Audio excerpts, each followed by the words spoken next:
الحمد للہ وحدہ والصلاة والسلام علی من لا نبی بعد اما بعد۔ معزز سامعین کرام، بعض احباب نے یہ درخواست کی کہ سورہ انعام کی جو پہلی 3 آیتیں ہیں ان آیتوں کی فضیلت مختصر انداز کے اندر بیان کر دی جائے، تو آج کی اس ویڈیو کے اندر سورہ انعام کی پہلی 3 آیتوں کی فضیلت بیان کرنی ہے۔ سب سے پہلے ہم ان پہلی 3 آیتوں کا ترجمہ آپ حضرات کے سامنے پیش کرنا چاہتے ہیں۔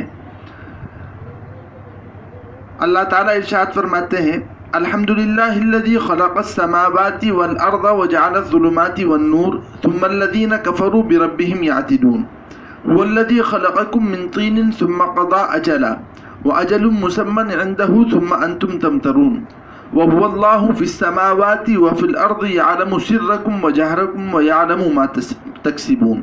یہ پہلی 3 آیتیں ہیں جن کا ترجمہ یہ ہے کہ تمام تعریفیں اس اللہ کے لیے ہیں جس نے آسمانوں اور زمین کو پیدا کیا اور اندھیروں اور روشنی کو پیدا کیا۔ پھر کافر لوگ اپنے پروردگار کا شریک ٹھہرا رہے ہیں۔ پھر اور اللہ وہ ہے جس نے تم کو مٹی سے پیدا کیا، پھر موت کا وقت مقرر کیا، اور موت کا مقررہ وقت اللہ تبارک و تعالیٰ کے پاس ہے، پھر تم لوگ شک کر رہے ہو۔ اور اللہ وہ ہے جو آسمانوں میں ہے اور زمین میں ہے، اور تمہاری پوشیدہ اور علانیہ بات کو جانتا ہے، اور ان تمام کاموں کو جانتا ہے جن کو تم کرتے ہو۔ یہ 3 آیتیں ہیں جن 3 آیتوں کی فضیلت احادیث کے اندر بیان کی گئی ہے، اور ان 3 آیتوں کی فضیلت آج کی اس ویڈیو میں آپ حضرات کے سامنے بیان کرنی ہے۔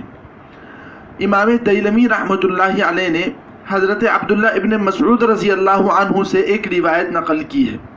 یہ روایت مرفوع روایت ہے، اور اللہ کے رسول صلی اللہ علیہ وسلم فرماتے ہیں: قال رسول اللہ صلی اللہ علیہ وسلم: من صلى الفجر في جماعة وقعد في مصلاه وقرأ 3 آيات من أول سورة الأنعام وكل الله به 70 ملكا يسبحون الله ويستغفرون له إلى القيامة۔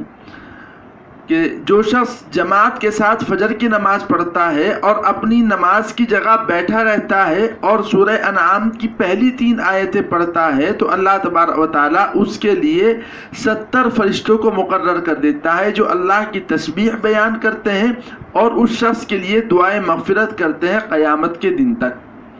تو اس حدیث کی فضیلت یہ ہے، اس حدیث کے اندر یہ بیان کیا گیا ہے کہ اگر کوئی شخص فجر کی نماز پڑھے جماعت کے ساتھ، اور پھر جس جگہ اس نے فجر کی نماز پڑھی ہے اسی جگہ بیٹھ کر یہ سورہ انعام کی پہلی 3 آیتوں کی تلاوت کرے، جن 3 آیتوں کی تلاوت میں نے آپ حضرات کے سامنے کی ہے اور جن کا ترجمہ میں نے آپ حضرات کے سامنے بیان کیا ہے، اگر وہ یہ 3 آیتیں پڑھتا ہے تو اللہ تبارک و تعالیٰ 70 فرشتے مقرر فرمائیں گے، اور ان 70 فرشتوں کے 2 کام ہوں گے۔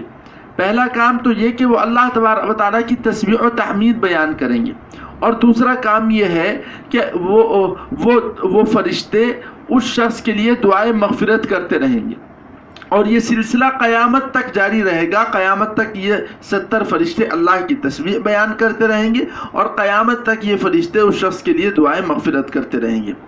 تو یہ فضیلت ہے سورہ انعام کی پہلی 3 آیتوں کی۔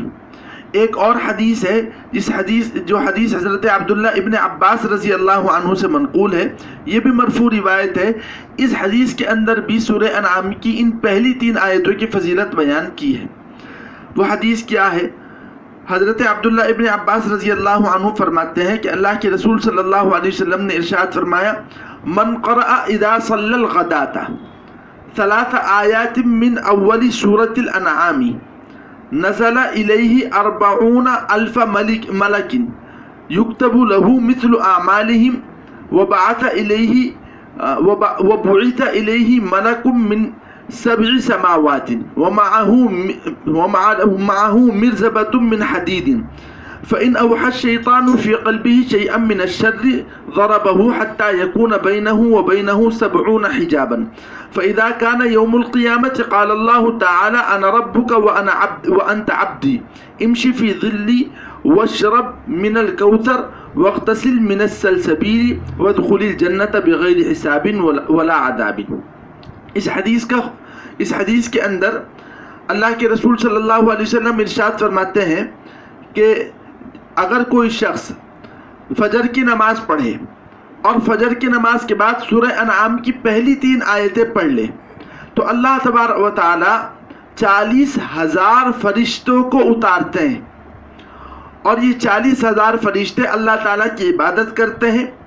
जैसी ये इबादत करते हैं इस इबादत का सवाब उस शख्स के लिए लिख दिया जाता है।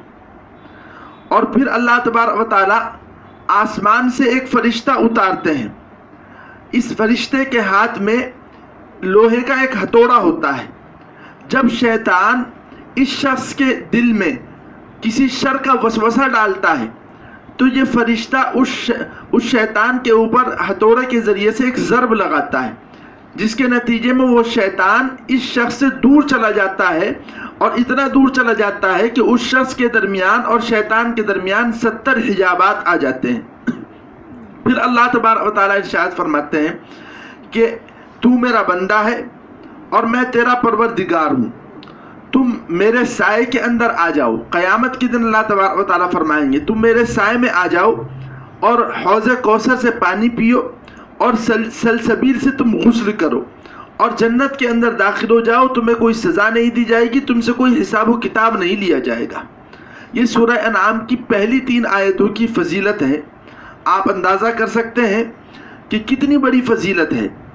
पहली एक फजीलत तो ये है कि 70 फरिश्ते दुआए मग़फ़िरत करते रहते हैं उस शख्स के लिए, और दूसरे हदीस के अंदर बयान किया गया कि 40,000 फरिश्ते नेक आमाल करते हैं और उनका सवाब जो है इस शख्स जितने वो आमाल करते हैं इतने आमाल का सवाब इस शख्स को दिया जाता है। और आसमान से एक फरिश्ता उतरता है जो बहकाने वाले शैतान को इससे दूर करता रहता है, और अल्लाह तबारक व तआला क़यामत के दिन अपने साए में जगह अता फरमाएंगे, अपने अर्श के पास जगह अता फरमाएंगे। हौज़े कौसर से पानी पिलाया जाएगा, सलसबील से उसको गुस्ल दिलाया जाएगा, और जन्नत के अंदर बग़ैर हिसाब व किताब के और बग़ैर किसी सज़ा के उसको दाखिल कर दिया जाएगा। तो इससे सूरह अनआम की पहली 3 आयतों की फजीलत मालूम होती है।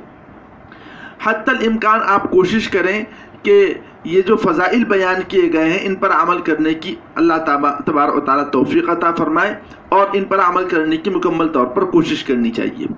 आखिर में एक बात मैं ये अर्ज़ करना चाहता हूँ कि ये जो 2 रिवायतें मैंने आप हज़रात को सुनाई हैं, मुहद्दिसीन ने इन रिवायतों को कमज़ोर बताया है, ज़ईफ़ बताया है कि ये दोनों रिवायतें ज़ईफ़ हैं। लेकिन ये बात आपको मालूम होनी चाहिए कि जो ज़ईफ़ रिवायतें होती हैं वो ज़ईफ़ रिवायतें फ़ज़ाइल के बाब में कबूल हो जाती हैं। ज़ाहिर है इन दोनों अहादीस के अंदर जो मज़ामीन बयान किए गए हैं, जो बातें बयान की गई हैं, जो तालीमात बयान की गई हैं और जो दर्स इसके अंदर दिया गया है वो फ़ज़ाइल के बाब से ताल्लुक़ रखने वाला है, इसलिए ये अहादीस काबिल कबूल होंगी। और मुहद्दिसीन ने यह भी वजाहत की है कि अगर ज़ौफ़ ज़्यादा हो तो काबिल फ़ज़ाइल के बाब में भी हदीस काबिल कबूल नहीं होती, लेकिन अगर ज़ौफ़ कम हो तो फ़ज़ाइल के बाब में ये अहादीस काबिल कबूल हो जाती हैं। तो ये जो 2 अहादीस आप हज़रात के सामने सुनाई गई हैं इनमें ज़ौफ़ तो है, लेकिन इतना ज़ौफ़ नहीं है कि फ़ज़ाइल के बाब में भी इन रिवायतों को कबूल ना किया जाए। फ़ज़ाइल के बाब में इन रिवायतों को कबूल किया है, और यही वजह है कि दुर्र मंसूर के अंदर या और दूसरी तफसीर की किताबों के अंदर इन रिवायतों को नकल किया गया है, और इन रिवायतों के ज़रिए से सूरह अनआम की पहली 3 आयतों की फजीलत और फ़ज़ाइल बयान किए गए हैं। अल्लाह ताला हम तमाम लोगों को इन फ़ज़ाइल पर अमल करने की तौफ़ीक़ मरहमत फ़रमाए। व आखिरु दावाना अनिल हम्दुलिल्लाहि रब्बिल आलमीन।